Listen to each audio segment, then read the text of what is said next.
Europe 1.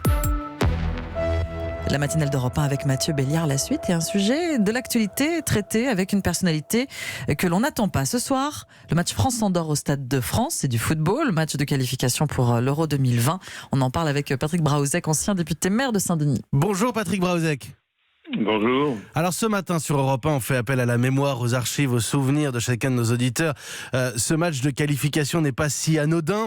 C'est le 100e match des Bleus dans ce qui est le plus grand stade du pays, un projet que vous avez porté, vous aussi, Patrick Braouzek.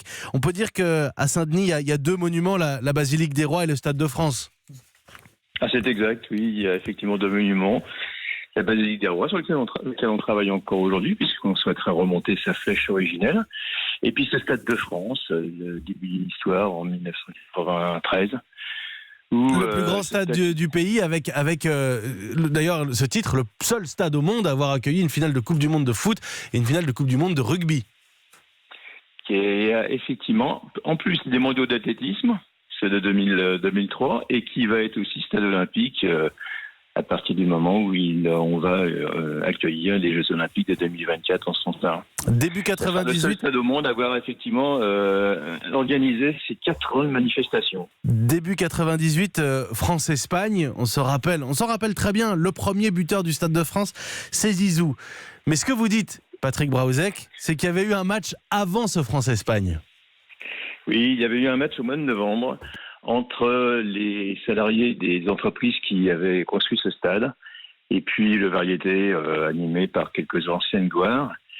Et c'était un match très très émouvant parce que les ouvriers sont arrivés avec des flambeaux dans le stade, il y avait toute leur famille qui était là, il y avait encore 15 000 personnes pour assister à ce premier match. Et le premier buteur, contrairement à ce que l'on a déjà dit, c'est un rugbyman, c'est Bianco. J'avais eu l'honneur de marquer le deuxième but d'ailleurs. Vous êtes le deuxième buteur du Stade de France, vous avez grillé la politesse à Zinedine Zidane. Oui, c'est surtout Bianco qui l'a fait.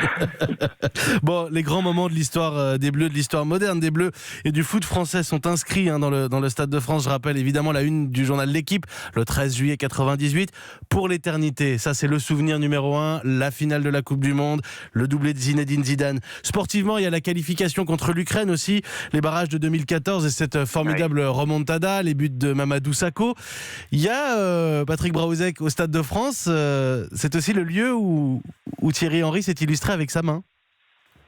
Oui, c'est contre l'Irlande. C'était effectivement à la fois un bon souvenir, parce qu'elle nous permet de nous qualifier, et puis effectivement un mauvais souvenir, parce que toute la polémique qui a été derrière cette main de Henry. Enfin, il y a des mains qui sont plus ou moins qualifiées, parce que je me souviens de la main de Dieu, de Maradona, qui avait été là aussi mis sous la sellette au moment où, grâce à ce but, l'équipe d'Argentine se qualifie. Il y a des souvenirs beaucoup plus durs aussi. On peut penser à la fois au France-Algérie de 2001 avec la Marseillaise sifflée, l'envahissement de terrain. Il y a les attentats du 13 novembre, tout de même, n'oublions pas. Le Stade de France, le Bataclan bien sûr, mais le Stade de France aussi. Je voudrais vous poser la question de la pérennité de ce stade, Patrick Braouzek. Pas de club résident, pas forcément rentable sur les événements. Il y a une nouvelle concurrence avec de nouvelles salles de concert et des salles multisports. Est-ce que ce stade n'est pas un peu dépassé aujourd'hui ? Non, il n'est pas dépassé. Bien sûr qu'il y a une certaine concurrence pour certains événements, mais pas pour tous. On voit quand on a des grands concerts avec Muse ou avec Coldplay ou avec d'autres qui sont déjà venus et qui reviendront peut-être, je pense aux Rolling Stones, qui reviendront peut-être pour la 5e fois au Stade de France. Écoutez, juste, on a justement cet extrait, les Rolling Stones, en dehors du sport, c'était le premier concert au Stade de France. Écoutez Mick Jagger. Bonsoir Paris. C'est un grand plaisir de vous retrouver ici. Ce sont les Rolling Stones donc, qui ont inauguré le Stade de France version concert, mais on a tous un très très grand souvenir de cette série de concerts de Johnny Hallyday, Patrick Braouzek. Ah, c'était même Johnny qui avait inauguré les concerts au Stade de France, et notamment avec un premier concert qui avait été obligé d'être reporté parce qu'il tombait des cordes, et que comme c'était effectivement une série de 3 concerts, on ne pouvait pas prendre le risque de noyer toute la sono lors de ce premier, donc on a eu une petite angoisse. Il a fallu d'ailleurs qu'on attende une demi-heure pour annoncer au public que le concert était reporté, parce qu'il fallait que la RATP mette en place toutes tout le service pour que les spectateurs puissent partir en toute tranquillité. C'était le premier grand moment d'angoisse dans ce stade, à savoir annuler effectivement le premier concert de Johnny Hallyday. Patrick Braouzek, merci beaucoup. Merci d'avoir partagé ces souvenirs avec les auditeurs d'Europe 1. Je rappelle que vous êtes ancien député et maire de Saint-Denis, président de Plaine Commune depuis 2005. La 100e des Bleus au Stade de France, c'est ce soir, France-Andorre, match de qualification pour l'Euro 2020.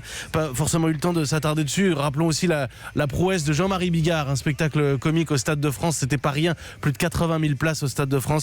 Et Patrick Braouzek pour nous en parler ce matin, c'était notre invité inattendu. Merci beaucoup.